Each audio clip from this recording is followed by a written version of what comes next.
So here we are. Life kinda sucks right now. Huh? Maybe it's your job, your personal life, or, oh yeah, that YouTube channel you started with high hopes and even higher expectations. You log in and what do you see?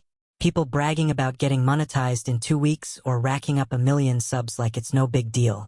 Meanwhile, you're here, staring at your lonely video analytics wondering if even a single human has seen your content, or if your subscriber count will ever move from 0. It's a tough world out there, my friend, and I feel you. Let's unpack this mess together and talk about how to be at peace with yourself when it feels like everyone else is winning except you. Step 1. Reframe your channel as a playground, not a job. Here's an idea. Remember when you were a kid and everything was just play? You didn't care about being perfect or winning awards, you were just having fun. Treat your channel like that.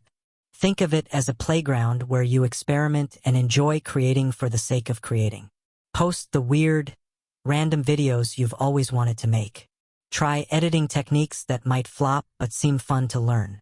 If you let go of expectations and turn your channel into a creative sandbox, you might actually rediscover the joy that made you start in the first place. And guess what? Sometimes the content you least expect to do well ends up surprising you. Step 2. The cold, hard facts about YouTube success. Alright, time for a reality check. As of 2024, there are approximately 63.8 million active YouTube channels according to Social Blade, and only about 2% of all active YouTube channels were monetized through the YouTube Partner Program. That's right, just 2%. And let's not even talk about the minuscule percentage that hit viral success. So if you're feeling discouraged about your progress, know that it's perfectly normal. The odds of immediate success on YouTube are like winning the lottery. Most creators take years to build an audience, and that's okay. You're not failing.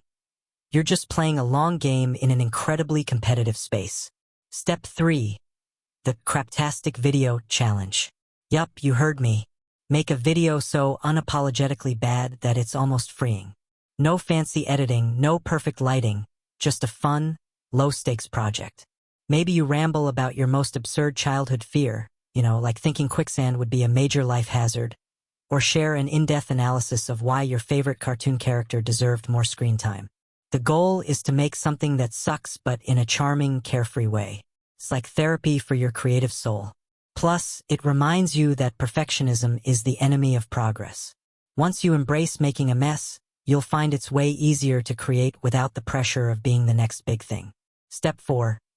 Compare creatively, not competitively. Here's a mind hack. Instead of comparing yourself to that YouTuber who hit 1 million subs overnight, compare yourself to, are your videos better now than when you started? Even if it's just slightly less cringe, that's progress. And if you must compare to others, do it creatively. Like, wow, this person's editing style is cool. Maybe I'll try something similar. Make it about learning, not about feeling like trash. Step 5. The who cares meditation. This one's simple but powerful.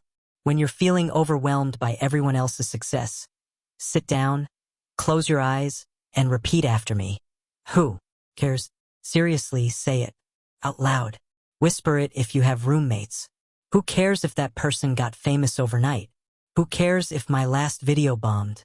It's a quick way to remind yourself that, in the grand scheme of things, these internet milestones are not life or death situations. Step 6. Micro wins are still wins. Celebrate the tiniest victories. Did you figure out how to add captions to your video? Win. Did you make a thumbnail that didn't look like it was made in MS Paint? Win. Even uploading a video when you wanted to quit counts as a win. Micro wins add up over time, and they're worth celebrating. Even if it's just by treating yourself to a coffee or doing a victory dance in your living room. So, next time you feel like your channel or your life is a failure, just remember, it's okay to be a work in progress. You're doing your best, and sometimes that's enough. Feel better yet? No? Well, maybe give it some time.